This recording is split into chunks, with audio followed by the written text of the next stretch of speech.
Greetings, everyone, and welcome to the ECG Case of the Week for the week of February 5th, 2018. Well, this week we've got a fairly common type of case, a case that I think everybody needs to be aware of. Anyway, this case was sent in by paramedic and firefighter Dr. Noah Steege, who works not too far from here, down in Prince William County, Virginia, just outside Washington, D.C. So Noah and his colleagues were taking care of a 33-year-old man who was complaining of intermittent chest pain. The pain was maybe a little bit atypical. It wasn't classic pressure with diaphoresis and shortness of breath, but it was concerning enough. And at the time they got a 12-lead ECG, he was asymptomatic. And here's the 12-lead ECG. You'll hit your pause button, take a good close look at it. I'm sure there's a handful of things that are obviously jumping out at everybody. There's very abnormal T waves. There's some T-wave inversions out here in the inferior leads, but probably the first thing that catches your eye is these huge T-wave inversions, a bit biphasic, in fact, in the mid-precordial leads, maybe out laterally out to V5, but very, very abnormal T-waves in the mid-precordial leads, V1, 2, 3, 4, and a bit in V5. So I would imagine a lot of people right now are probably thinking about Wellens waves. Wellens, as many of you know, is it's an electrocardiographic T-wave abnormality, oftentimes present or persistent even after the patient's pain has resolved. And these Wellens waves tend to predict a proximal LAD occlusion. Wellens waves generally tend to be very deeply inverted T waves, or they can be biphasic type of T waves in the mid-precordial leads. And that usually refers to V2, V3, and maybe V4. V2 is frankly inverted. V3 is kind of biphasic, largely inverted. V4 appears to be biphasic as well. And T-wave inversion in V1 is usually normal, although that might be a little bit deeper than normal. But anyway, I think a lot of people are probably thinking about Wellens, and maybe that's what they were thinking about as well. They transported the patient to a local cardiac cath center, and at the cath hospital, a repeat ECG is performed, and the ECG machine is obviously very worried about this, calling this a STEMI, largely because there is a little bit of ST segment elevation, and if you blow that up, there sure as heck is some ST segment elevation out there in V2, and there's some artifact up there in V3, but it looks elevated and elevated out there in V4, and you have persistence of those biphasic T waves, those Wellens type of T waves in V2, V3, V4, maybe out to V5 as well, and persistence of those T-wave inversions in the inferior leads as well. So what are you going to do? You're going to activate the cath lab for this 33-year-old guy who has somewhat atypical type of chest pain, but a very, very abnormal looking 12-lead ECG. Well, you probably ought to always be conservative when in doubt. They actually contacted cardiology, and cardiology was a little bit skeptical, maybe because of the patient's age, maybe because of the EKG, maybe there's something they know about the 12-lead ECG. But anyway, they did decide to go ahead and take the patient to the cath lab, and in the cath lab, the patient turned out to have clean coronary arteries, and retrospectively, they were able to diagnose this as nothing more than a normal variant of benign early repolarization, and that's what I want to talk about. I want to talk about this normal variant of benign early repolarization that has been described in the literature, and I think, unfortunately, the last time we talked about this was maybe 2 or 3 years ago, and I think it certainly is time to talk about this again, because it is something that's relatively common, or at least it's not uncommon, especially in young men, and in particular, young men of African or Caribbean descent. And I'm going to say that phrase over and over and over. Young men, in particular, of African or Caribbean descent, and in athletes is very common as well. So I first learned about this back in 2003 with this New England Journal of Medicine article that I think it was actually one of the LLSA set of articles that we all were required to read to maintain our ABEM certification. For those people outside the U.S., LLSA stands for Lifetime Learning and Self-Assessment. Essentially, it's a board certification requirement set of articles that get sent out every year that we're supposed to read. And this was a really great article. It was an article published again in New England Journal that talked about ST segment elevation in conditions other than acute MI. And one of the very common causes of ST elevation in patients that are not having a STEMI is benign early repolarization. Now, if you look up there at tracing number 1, that's your typical type of benign early repolarization, where you've got ST segment elevation in a lot of the precordial leads, and hopefully your history is going to help you out there. Tracing number 2 is even more common and more typically recognized as benign early repolarization because of that little notch. Classically, benign early repol has a little notch in not all of them, but at least some, or maybe just one of the precordial leads. And the other thing that I haven't mentioned before is that typically the ST segment elevation is always concave upwards, and so on. And if you get the notch, it's even better. Sometimes you get a little hint of a notch, not a full-blown notch, but just a hint of a notch. And then the other thing that you'll notice is that in all of these cases, the voltage is relatively high. These are large QRS complexes, which we've all seen many, many times before. Young men tend to have very large QRS complexes. I'm going to come back to that again in just a second. Now, tracing number 3 is what we're going to talk about today. This is another type of, or variant of, benign early repolarization that I think is not well taught, but it's something that we all need to know about. And in this particular type, this normal variant type of benign early repolarization, you oftentimes, again, get that little notch up there. But the other thing that is scary about this is that you can get a biphasic T-wave pattern, which mimics the Wellens type of pattern. But it's not Wellens, it's not pathologic, it's simply a variant of the benign early repolarization. And the key points that I want to make here, number 1, in all of the cases I've seen, these are always men. I've never seen this pattern show up in women. I haven't seen it reported in women. Does that mean it doesn't happen to women? No, nothing's 100%. But all of the cases that I've seen, and I'm going to show you a bunch, just to really hammer this pattern home, all the cases I've seen are in young men, not so much in women. So I'd really be suspicious of it being concerning, being something bad if it showed up in women. So number 1, this is a finding that typically is in young men. Number 2, even more common if the young men are of African or Caribbean descent. That's what the literature seems to suggest. And number 3, these patients always have high voltage, big QRS complexes. The QRS complex that you would look at and probably say that it's LVH. Now, typically, we don't diagnose LVH on EKG in young men. LVH is a pathologic condition, and young people simply tend to have high voltage, and that's not pathology, that's just normal. So I oftentimes use the term high voltage rather than LVH when we're talking about young people. All right. So when you hear me use the term high voltage, it's not necessarily LVH. I'm simply referring to large QRS complexes, large amplitude QRS complexes, which very commonly are in the precordial leads. So let me say that one more time. Young men, typically African or Caribbean descent, and high voltage. If you see that pattern with these notches and the concave upwards pattern followed by a very deep dive, making it look like Wellens, that oftentimes typically is not Wellens, it's just a normal variant. For comparison, this is true Wellens. This is a 38-year-old guy who came in and ended up going to the cath lab, had a 95% LAD lesion. Notice, number 1, there's no high voltage. You don't see giant QRS complexes. There's nothing here that you would look at and say, this is LVH. These are normal-sized QRS complexes. Number 2, there's no notches. And then number 3, you don't really see anything that's concave upwards followed by a downslope. This is almost oblique, almost convex upwards, right? So that should make you think this is not that normal variant. But to me, the most important finding here that tells me that this is probably true Wellens and not this pseudo Wellens, not the normal variant, is that there's no high voltage. And the other point I'm going to make here repeatedly is that in general, I never diagnose Wellens in the presence of high voltage or large QRS complexes. And the reason is that large QRS complexes tend to screw up the T waves that follow. That's the formal technical term, screw up. Whenever you see giant QRS complexes, the T wave that follows tends to be very unreliable in terms of trying to interpret ischemia. So don't call it Wellens when you see giant QRS complexes, because that oftentimes is just a result of abnormal repolarization following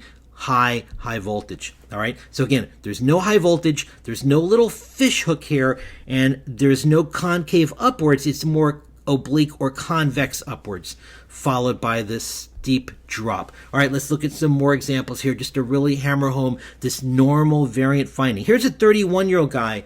Again, I think this was an African-American man who came in with atypical chest pain.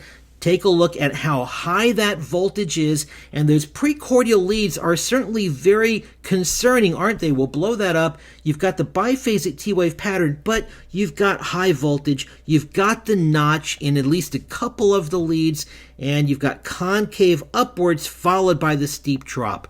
So those are all reassuring. All right, so high voltage, I'm not going to diagnose Wellens. Here's another example. In this particular case, you've only got the notch in maybe one of the leads, maybe in two of the leads, and again, it's concave upwards and then a steep drop. The most important finding here is that there is high voltage. And take a look, in the inferior leads, you've got inverted T waves. Does that mean the patient's got ischemia? Not necessarily, because we know high voltage screws up your T waves. You cannot rely on reading ischemia in T waves that follow giant QRS complexes. So in the presence of high voltage, you can't always rely on interpreting ischemia through those T waves. Take a look, by the way, at what the ECG machine is interpreting. The machine is going to scare you. It's going to call this acute MI.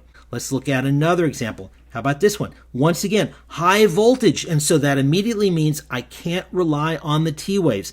And these are ugly looking T waves, they're biphasic. That in particular would make me worry about Wellens, but I'm not going to because I've got high voltage and also I've got the notch, it's concave upward, steep drop, a little notch right up there. How about another example? Once again, we've got high voltage. We've got just maybe a little hint of a notch up there, more reliable notching in V4 and V5. And again, this is very concerning. That biphasic looking T wave, that tall T wave, there's ST segment elevation, it's convex, but I can't rely on that because there's very, very high voltage. How about another example? Take a look at this. Now that's pretty concerning. It's oblique, and we've talked about the fact that when you see straightening, you should worry about it. I'm not telling you not to worry about it, but what I'm going to tell you is this is reassuring. There's a little notch up there. It's concave upwards and then a sharp fall. Concave upwards followed by a sharp fall. Gosh, these are concerning looking leads up there, but I feel a whole lot better because there's high voltage. It's a young, otherwise healthy male, and I've got that notching in V4 and V5. And, again, when you see high voltage QRS complexes, your T waves can oftentimes be screwed up. Another example, this is another young man who came in with atypical chest pain. And once again, you see high voltage, so you can't rely on the T-wave inversions or the biphasic T-wave pattern. Again, you see the biphasic T-wave pattern. We've got just a little bit of notching. It's concave upwards and then sharp drop down, which is very typical of this benign early repolarization, strange, scary variant. Here's another one, high voltage once again, and in this particular case, V3 and V4 and V5, and to some extent V6 had everyone concerned. It looks a little bit biphasic out there in V3, but you've got the notch. It's concave upwards, followed by a quick drop, and most importantly, you've got high voltage in this young man. If this were a woman, by all means, I'd worry about this patient, but it's a young, otherwise healthy man, and in particular, African-American or Caribbean descent. This is very, very common, oftentimes present in athletes. Here's an 18-year-old young African-American man who came into the emergency department with chest pain at one of the pediatric hospitals. This was sent over by one of our former residents, Dr. Katie Bogger. And look at the machine. The machine doesn't know any better. It's going to call this acute MI. Well, the patient ended up being admitted because of the machine interpretation, and the patient ended up ruling out for MI, but we'll blow this up, take a good close look, and again, you see the same pattern. You got high voltage, you've got the notch, it's concave upward, steep drop, and again, the most important thing is that you've got very, very high voltage, and you've got those reassuring notches in V4, V5, V6. The notches do not have to be in every lead, but if you see it in at least one or two of the leads, that makes you feel a whole lot better. I feel a lot better seeing that the ST segment goes concave upwards and then drops down. If it were like this, then I'd really worry, especially if that QRS complex were normal in size. But when the QRS complex is gigantic, I feel better. When there's a little notch, I feel better. And when it goes concave upwards and then drops down, I feel better. And of course, I feel a lot better if this is a relatively young man. How about another case? This is a 20-year-old man that came in with atypical chest pain. And once again, there's high voltage. And so that means what? It means the T waves are going to get screwed up. And as you see, you've got T-wave inversions in V3, V4, and you've got what appears to be somewhat of a biphasic pattern. But there's the notch giving you a little bit of reassurance that this is probably just a variant. And let's go back to the original case that we started with. This was our 33-year-old man that Noah sent in, that he and his colleagues took care of. It's got high voltage. And what does high voltage mean? It means it's going to screw up your T waves. You can't rely on those T waves. V1, V2, V3, V4, V5 all has screwed up T waves. And you've got a little bit of that notching in V3 and in V4 and V5. The notching is followed by concave upwards, then the steep drop. Out in V4, concave upwards, then the steep drop, concave upwards, and not much of a drop in V5. But key point there again, it's very high voltage. And when you've got very high voltage, very large amplitude KRAS complexes, your T waves in other leads can become unreliable as well. This patient had no cardiac ischemia at all. Clean cath. Your machine is not going to know any better. Here was the second EKG we got when the patient arrived at the hospital. T waves are messed up in the inferior leads and all across the precordium. Even with the little ST segment elevation, this is a typical pattern in young African-American men, Caribbean descent men, even young Caucasian men, especially if they are athletes. You oftentimes will see this type of pattern. And later on during the hospital course, they got a third 12-lead ECG, and you've got the same pattern up there. If all you saw was this T wave, you'd worry about Wellens. But you can't just look at the T wave. You've got to look at the KRAS complex. You see it's large amplitude KRAS complexes. That's making you feel better. You see the notches up there. That's making you feel better. You see the fact that it rises concave upwards and then drops down. That's making you feel better. And most of all, this is a young African-American man. That's making you feel better that this is just a normal variant. Now, let me back up for just a moment. I'm not telling you that you should just blow off these EKGs. But what I'm telling you is that when you see this pattern, don't panic. When you see this pattern in a young man, especially African-American or Caribbean descent, especially when there are notches, especially when it's concave upwards followed by the steep drop. When you see that pattern, don't panic. You don't necessarily need to immediately activate the cath lab. What I would do with this patient, I would take an extra 5 or 10 minutes and get an old EKG if there is one. If there's not, I'm going to get follow-up EKGs. I'm going to repeat the EKGs every 10 or 15 minutes or so. I'm going to get on the phone and discuss with cardiology and tell them that you think that this is probably just a normal variant pattern and you'd like to get some subsequent EKGs, what we've done in the past. And your cardiologist is going to tell you one of two things. Either number one, they're going to say, I disagree, I'm taking them to the cath lab. And then they're going to take him to the cath lab and probably squirt the dye and find clean coronary arteries, hopefully no harm.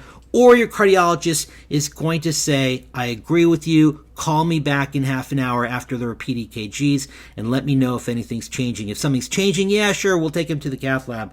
But most of the time when you see this pattern, nothing's going to change and this is just a normal variant, all right? So you still always have to have some concern, especially based on the history, but you need to be aware that this is reported in the literature to be a normal variant. It's common, especially, say it with me, in young men, especially of African or Caribbean descent, and you can feel markedly reassured when you see high voltage and you see a notch in at least one of those leads and the notch is followed by concave upwards, followed by the steep drop. It's a very typical pattern in these types of patients, all right? So again, don't confuse this normal variant with true Wellens. Don't call something Wellens unless you've got normal-sized KRAS complexes. I never use the term Wellens. I never diagnose Wellens when patients have high voltage because it really, really is non-specific. Biphasic T waves or inverted T waves are very non-specific in the presence of high voltage. So again, for the 20th time, young males, very common in athletes, especially African-American or Caribbean descent, you see the high voltage KRAS complexes, and you see biphasic T waves are very common. Oftentimes you got these little notches there, followed by concave upwards and the steep drop. And when you see that very, very commonly if not always, well, nothing's 100%, but very commonly is the normal variant. All right, folks, well, I hope this case has been helpful, and I look forward to talking to all of you next week. Bye for now.